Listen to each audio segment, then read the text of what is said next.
ভাবুন তো একবার, একজন স্কুল মাস্টার আর তার কিছু ছাত্র মিলে এমন এক দুঃসাহসী পরিকল্পনা করল, যা কিনা তৎকালীন বিশ্বের সবচেয়ে বড় সাম্রাজ্যের ভিতটাকেই নাড়িয়ে দিয়েছিল। না না, এটা কোনো সিনেমার গল্প নয়, এটা ১৯৩০ সালের চট্টগ্রাম অস্ত্রাগার লুণ্ঠনের সেই রক্তে লেখা ইতিহাস। চলুন আজ ফিরে যাই সেই অবিশ্বাস্য রাতের অভিযানে।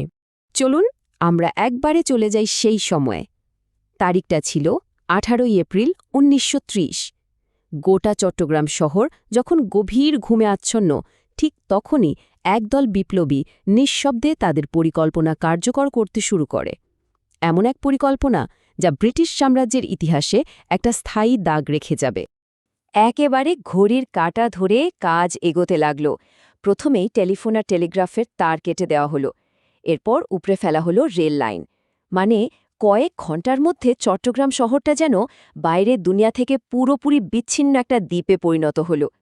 শুরুটা ছিল এক কথায় নিখুঁত, একদম পারফেক্ট। অস্ত্রাগার বিপ্লবীদের দখলে, জয়ের উল্লাস তখন চরমে। কিন্তু সেই উল্লাসটাই হঠাৎ এক ভয়ঙ্কর নীরবতায় পাল্টে গেল। কারণটা কি? কারণটা হলো অস্ত্র তো পাওয়া গেছে, কিন্তু একটাও গুলি বা কার্তুজ নেই।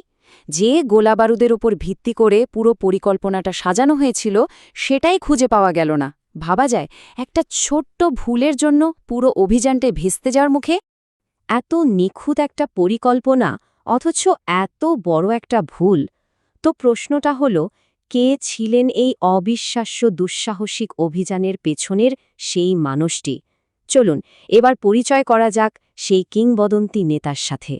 এই গোটা পরিকল্পনার মূলে ছিলেন এমন একজন মানুষ, যিনি দিনে স্কুলের ব্ল্যাকবোর্ডে চক দিয়ে ছাত্রদের ভবিষ্যৎ লিখতেন, আর রাতে লিখতেন ব্রিটিশদের বিরুদ্ধে সশস্ত্র বিপ্লবের ইতিহাস। তার নাম সূর্য সেন। হ্যাঁ, একজন সাধারণ স্কুল শিক্ষক, যিনি একটা গোটা সাম্রাজ্যকে চ্যালেঞ্জ জানিয়েছিলেন। তার তরুণ অনুসারীরা তাকে ভালোবেসে ডাকত মাস্টার দা। দেখুন, শুধু মাস্টার নয়, মাস্টার দা। এই দা ডাকটার মধ্যেই লুকিয়েছিল একজন বড় ভাইয়ের প্রতি অগাধ বিশ্বাস, শ্রদ্ধা আর ভালোবাসা। তিনি শুধু তাদের শিক্ষক ছিলেন না, ছিলেন তাদের নেতা, তাদের পথপ্রদর্শক। চট্টগ্রামের নাওপাড়ায় জন্ম নেওয়া এই স্কুল শিক্ষক মনে প্রাণে বিশ্বাস করতেন যে আবেদন নিবেদন করে স্বাধীনতা আসে না, স্বাধীনতা ছিনিয়ে আনতে হয় সশস্ত্র বিপ্লবের মাধ্যমে। আর এই অগ্নিমন্ত্রেই তিনি দীক্ষিত করেছিলেন গণেশ ঘোষ, লোকনাথ বলের মতো প্রায় ৬৩ জন টগবগে তরুণকে, যারা দেশের জন্য নিজেদের জীবন দিতেও এক মুহূর্ত ভাবেনি। আচ্ছা, চলুন আবার আমরা গল্পের মূল স্রোতে ফিরে আসি। তো গুলি না পেয়ে হতাশ বিপ্লবীরা শহর ছেড়ে চট্টগ্রামের দুর্গম পাহাড়ে আশ্রয় নিলেন। কিন্তু ব্রিটিশরাও তো আর বসে থাকার পাত্র নয়। মাত্র ৪ দিনের মাথায়, অর্থাৎ ২২শে এপ্রিল, হাজার হাজার ব্রিটিশ সৈন্য একেবারে জাল ফেলার মতো করে বিপ্লবীদের জালালাবাদ পাহাড়ে ঘিরে ফেলল। যে অভিযানটা শুরু হয়েছিল ব্রিটিশদের উপর অতর্কিত আক্রমণের মধ্যে দিয়ে, সেটাই এখন নিজেদের প্রাণ বাঁচানোর এক মরিয়া লড়াইয়ে পরিণত হল। জালালাবাদ পাহাড়ে শুরু হল এক অসম যুদ্ধ। একদিকে হাতে গোনা কয়েকজন বিপ্লবী, আর অন্যদিকে প্রশিক্ষিত ব্রিটিশ সেনাবাহিনী। কিন্তু সেই যুদ্ধের ফলাফলটা ছিল এক কথায় অবিশ্বাস্য। আমাদের ১২ জন বিপ্লবী শহীদ হয়েছিলেন ঠিকই, কিন্তু তার বিনিময়ে তারা ৮০ জন ব্রিটিশ সৈন্যকে খতম করেন। বিপ্লবীদের এই অসম সাহসিকতা ব্রিটিশদের শুধু যে নাস্তানাবুদ করেছিল তাই নয়, একেবারে হতবাক করে দিয়েছিল। সংখ্যায় অনেক কম, অস্ত্রশস্ত্রেও পিছিয়ে। তবুও মাস্টারদা আর তার সঙ্গীরা ব্রিটিশদের চোখে ধুলো দিয়ে সেই পাহাড় থেকে পালাতে সক্ষম হলেন। এরপর লড়াইয়ের ধরনটাই পুরো বদলে গেল।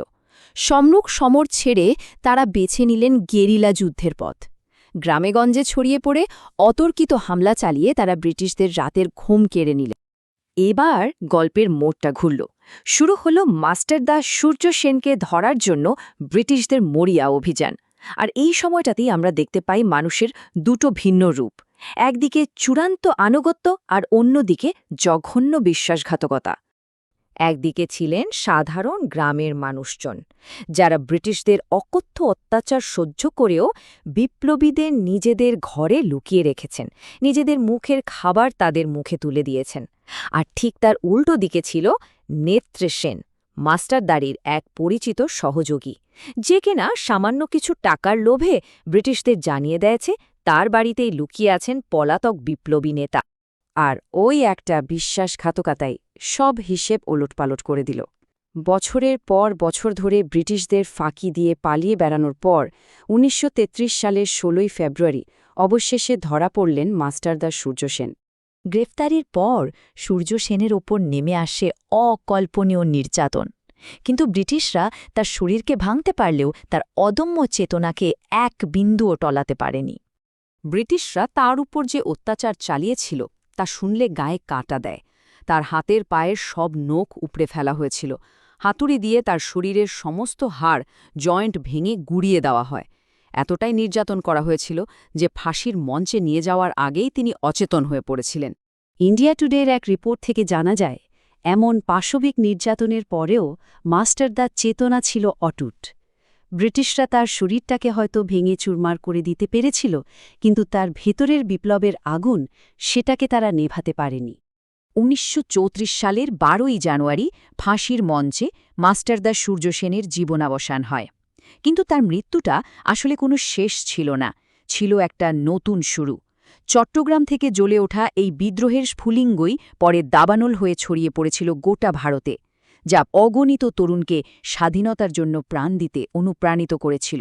মাস্টারদা সূর্য সেন আর তার সঙ্গীরা নিজেদের জীবন দিয়ে দেখিয়ে গিয়েছিলেন যে দেশপ্রেমের জন্য মৃত্যুকে হয়তো বরণ করা যায়, কিন্তু আদর্শের সাথে বিশ্বাসঘাতকতা করা যায় না। তাদের এই আত্মত্যাগ আজও আমাদের সকলের জন্য এক বিরাট অনুপ্রেরণা।